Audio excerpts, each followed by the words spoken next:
Mag-church camp muna tayo. Survival Camp 2026. Ang tema, Beyond the Breaking Point. At this year, hindi muna camper. Facilitator mode muna tayo. Kaya a day before, nauna na kami para mag-prepare, mag-ayos, at syempre magdasal para sa buong camp. Tahimik pa ang paligid, wala pa yung ingay ng mga campers. Pero ramdam mo na agad na may gagawin si Lord dito. Minsan, bago dumating ang breakthrough, dadaan ka muna sa preparation. Hindi laging kita, pero laging may ginagawa si God behind the scenes. Samahan nyo ako sa journey na to. Day 1 starts now. Ang focus natin today, recognize your limit. Hindi mo kailangan maging malakas palagi. Minsan, doon sa dulo ng lakas mo, doon magsisimula ang kanyang lakas. Day 1 activities, water relay. May 1 galon bawat team. Ang goal, malagyan ng tubig sa loob ng 5 minutes. 1 baso lang ang pwedeng gamitin, may butas pa. Pwede rin gumamit ng damit pang-absorb at pang-dala. Galing sa ilog ang tubig at ang pinakamaraming maiipon ang panalo. Pagod, takbuhan, diskarte. Dito pa lang, ramdam mo na may limit ka talaga. Puzzle pressure. Habang pagod na, kailangan pa mag-isip. Ang goal, makabuo ng 4 triangles gamit lamang ang 6 sticks. Time pressure plus teamwork equals test ng patience at focus. Dito mo marirealize, minsan, kailangan mo lang ng bagong perspective para mabuo ang imposible. Next,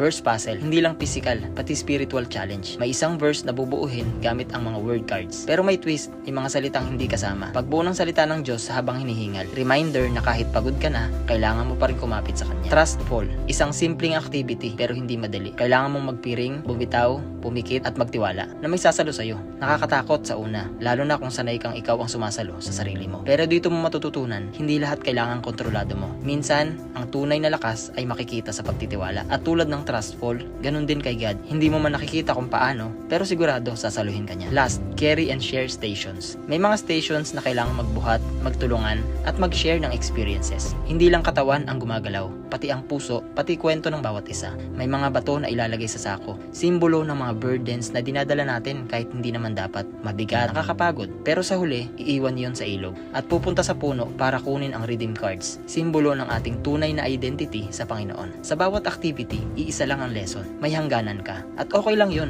Kasi hindi ka naman tinawag para kayanin lahat mag-isa.